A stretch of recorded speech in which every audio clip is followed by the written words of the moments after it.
السلام عليكم، ازيكم؟ عاملين ايه؟ يا رب تكونوا بخير. كل سنة وانتم طيبين، يعود علينا وعليكم الايام بخير يا رب. يا رب كده كل اللي يشترك في القناة ويعمل لايك، ربنا يجعلها سنة سعيدة عليه، واللي ما يشتركش برضه ربنا يجعلها سنة سعيدة عليه. النهاردة هنبتدي اليوم بتاعنا بقى كده، هنقول بسم الله الرحمن الرحيم ونصلي على النبي عليه افضل الصلاة والسلام. وانا طبعا عندنا برد، البيت كله عنده برد، فمفيش، ما ينفعش ان احنا ناكل اي اكل، كله ملوش نفس بقى للاكل خالص، كله مش هياكل والكلام ده. المهم ايه، فبناخد بقى ادويه، فقلت اعمل ايه حاجه مفيده كده وتكون خفيفه في نفس الوقت، عشان اللي مش عاوز ياكل اصلا، اللي نفسه مسدوده يعني.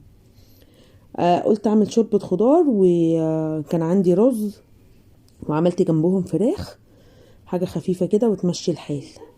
مسكت بقى الفراخ هنا، نضفتها وولعت عليها، وحطيت في الشوربه. طبعا انتوا عارفين الشوربه بتحط فيها ايه، اللي هو آه اللهم صل على النبي، الجزر وحبهان ورق لورا وكبابه صيني، حاجات زي كده يعني، وبصلايه. وحطيت بقى في حله هو نضيفه، وحطيت فيها بسله.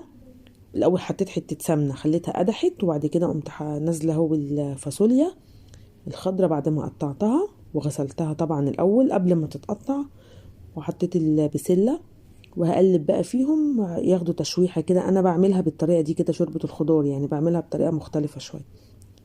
معرفش طبعا في حد بيعملها كده ولا لا، بس انا ما بحطهمش في الشوربه على طول، بحب اديهم تشويحه كده على النار الاول للخضار، بحس ان بيبقى ليه طعم شويه افضل يعني. طبعا كل واحد حر يعني، هي دي طريقتي. تنيتني بقى اشوح فيهم كده بمعلقه الزبده اللي بحطها، بتديها طعم تحفه طبعا. حطيت معاها البصلايه، بص بقى بتبقى لونها عامل ازاي. تنين طبعا اشوح فيها لغايه ما بلاقيها ايه، زي اللي يعني مثلا ايه، زي اللي خدت زي تحميره مثلا كده. بس كده تنيت نشوح بقى كده فيها. وطبعا ما بتتشوحش على طول يعني، هو حسب البوتاجاز، انا عندي البوتاجاز ضعيف شويه، فبتنيني ايه حبه كده اشوح فيها. انا كنت واقفه اصلا مش قادره ان انا اقف والله، بس ام العيال كده لازم حتى لو تعبانه تقف وتشوف برضو اللي وراها. لقيتهم بقى خدوا لون، قمت نازله عليهم بالجزر. ما بحطش الجزر معاهم عشان الجزر بيستوي على طول، عشان ما يتهريش يعني. ما تنسوش بقى يا جماعه تشتركوا وتعملوا لايك، ولو اول مره تتفرجي على الفيديو، فضلا وليس امرا اشتركي في القناه عشان قناتي تكبر كده، وان شاء الله هي هتكبر بيكم بعد ربنا طبعا. وادي الكوسه اهي برضو حطيتها. انا طبعا الخضار ده بغسله واحطه في المصفى يتصفى عشان ما يحطوش بميته. كل حاجه اغسلها واقوم حطها في المصفى تنزل الميه اللي فيها يعني. الخضار ده انا بغسله قبل ما بعمله، قبل ما بقطعه، وبغسله بعد ما بقطعه تاني يعني. لما بقطعه كده ببقى غسلته، وبعد التقطيع بقوم مدياله غسله تاني برضو، شطفه كده تاني، بحيث ان الحاجه تبقى نظيفه. ان الحاجات دي انتوا عارفين بتبقى فيها زي طينه كده او رمله يعني، برضو عشان ما فيش حاجه ملوثه تنزل البطن ولا حاجه. احنا اصلا البرد عندنا يعني مش مستحملين اي حاجه. وادي حطيت اهو البطاطس، وبرضو اديتهم تشويحه.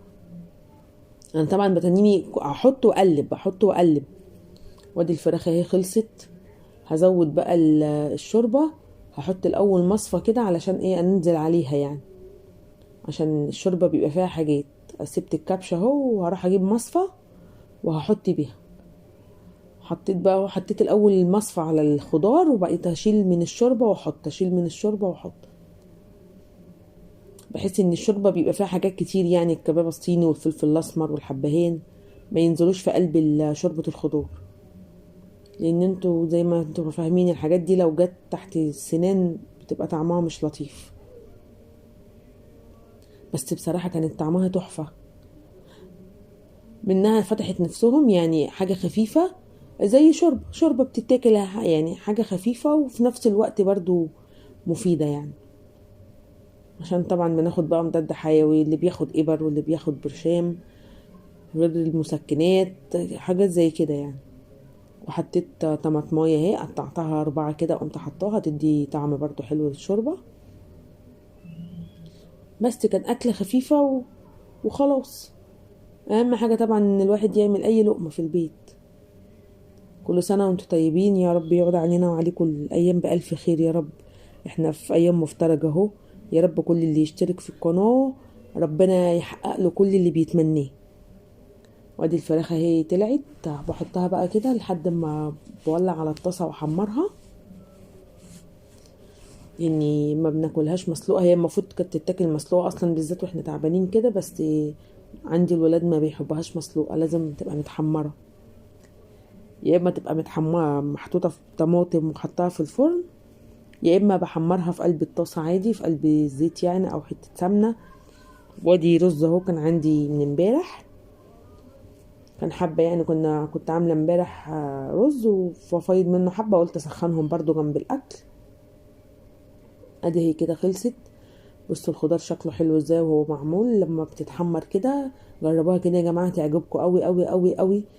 الخضار لما بيتشوح في السمنه، حته الزبده دي بتديله طعم تحفه بصراحه. يعني الفراخ اهي اتحمرت والرز غرفته. يعني حاجه سريع سريع كده. انا طبعا وقفت في المطبخ غسلت كل الخضار وقعدت بيه، دي ما كنتش قادره اقف فعلا.